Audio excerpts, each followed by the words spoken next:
So ಈ ರೀತಿ reiki practice ಮಾಡ್ತಾ ಮಾಡ್ತಾ ನಮ್ಮ ಲೈಫ್ ಅಲ್ಲಿ ಎಲ್ಲಾ ಪ್ರಾಬ್ಲಮ್ಸ್ಗೂ ಸೊಲ್ಯೂಷನ್ ಸಿಗ್ತಾ ಹೋಗುತ್ತೆ. ಹೆಂಗೆ ಈಗ ನಡೀತಾವ ಲೈಫ್ ಸ್ಟೈಲ್ ಅಲ್ಲಿ ಕ್ವೆಶ್ಚನ್ಸ್ ತುಂಬಾ ಜಾಸ್ತಿ ಇದೆ ವಿಹಾನ್, ಅಂಡ್ ಟೈಮ್ ಸ್ವಲ್ಪ ಕಮ್ಮಿ ಇದೆ. ಕ್ವೆಶ್ಚನ್ಸ್ ಇದೆ, ಅದನ್ನ ಆನ್ಸರ್ ಮಾಡಿ ಕೇಳಿಸ್ಕೊಳ್ಳೋಷ್ಟು ಕೂಡ ಪೇಷನ್ಸ್ ಇರಲ್ಲ, ಟೈಮು ಇರಲ್ಲ.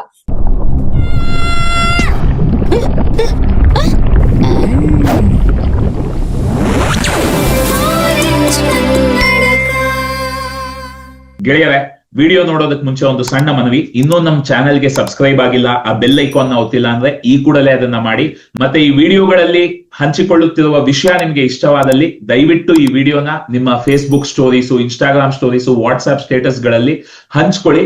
ಇಡೀ ಕರ್ನಾಟಕ ಜನತೆಗೆ ಈ ಆಕರ್ಷಣೆಯ ನಿಯಮದ ಜ್ಞಾನವನ್ನ ತಲುಪಿಸೋದಕ್ಕೆ ನನಗೆ ಸಹಕಾರ ನೀಡಿ. ಧನ್ಯವಾದಗಳು.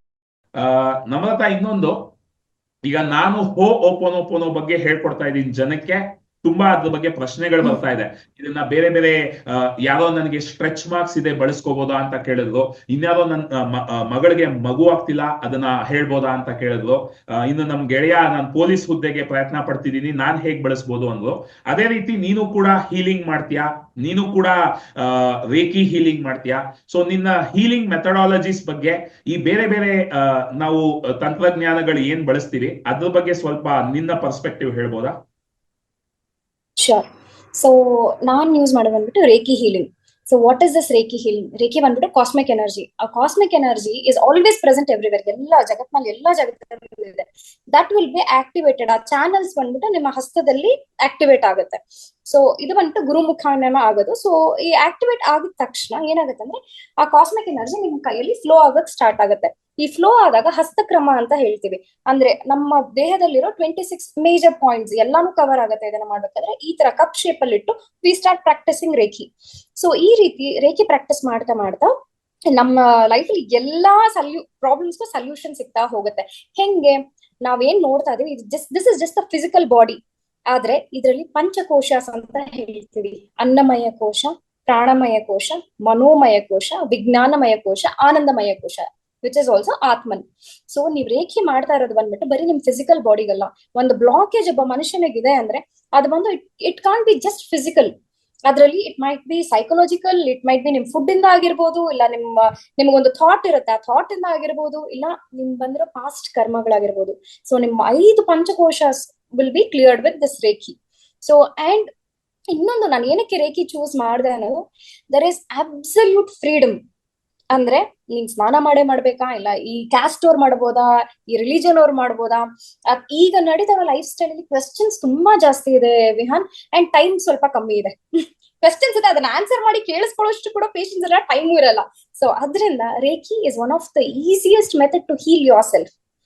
ಸೊ ಇದು ಬಂದ್ಬಿಟ್ಟು ಹಸ್ತಕ್ರಮ. ನಾನು ಇದನ್ನ ದೀಕ್ಷೆ ಕೊಡ್ತೀನಿ. ಸೊ ಕ್ಲೈಂಟ್ಸ್ ಅದನ್ನ ತಗೊಂಡು they have practise immense, they have seen progress in their life.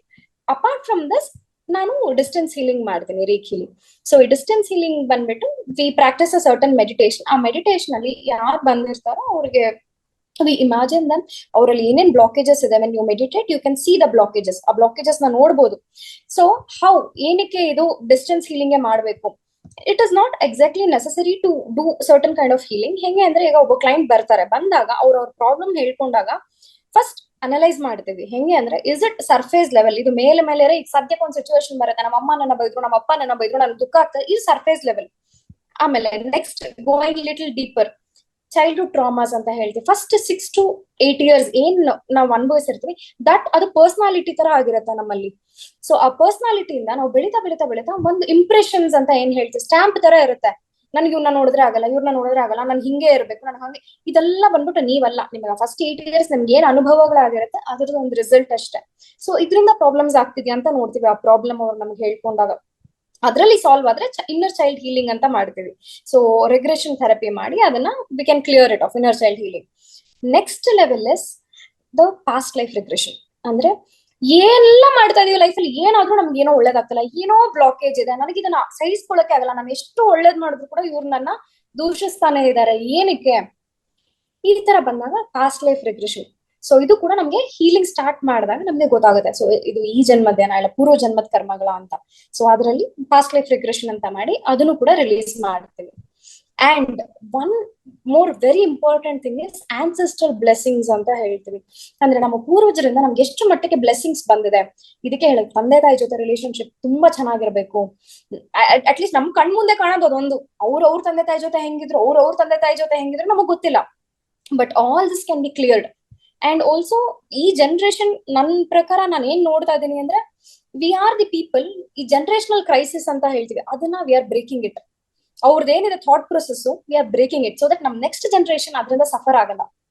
ನಾವೆಲ್ಲ ಏನೇನ್ suffering we went through, the next generation will not suffer the same.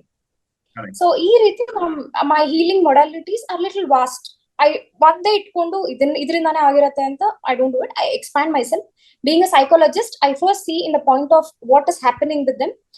Physically problem ಇಲ್ಲ, ಮೆಂಟಲಿ ಇಶ್ಯೂಸ್ ಇದೆಯಾ, ಇಲ್ಲ ಅಂದ್ರೆ ವಾಟ್ ಇಸ್ ಇಟ್, ಆಂಗ್ಸೈಟಿ ಇದೆಯಾ, why are all these things happening ಅಂದಾಗ my spiritual progress has broadened a little, where it has help me to reach out to people. ಏನಕ್ಕೆ ಅಂತ ಹೇಳಿ ಅದನ್ನ ಇನ್ನೂ ಡೀಪ್ ಆಗಿ ಹೋಗೋದಕ್ಕೆ ಹೆಲ್ಪ್ ಮಾಡಿದೆ. ಇರೋದೊಂದೇ ಜೀವನ.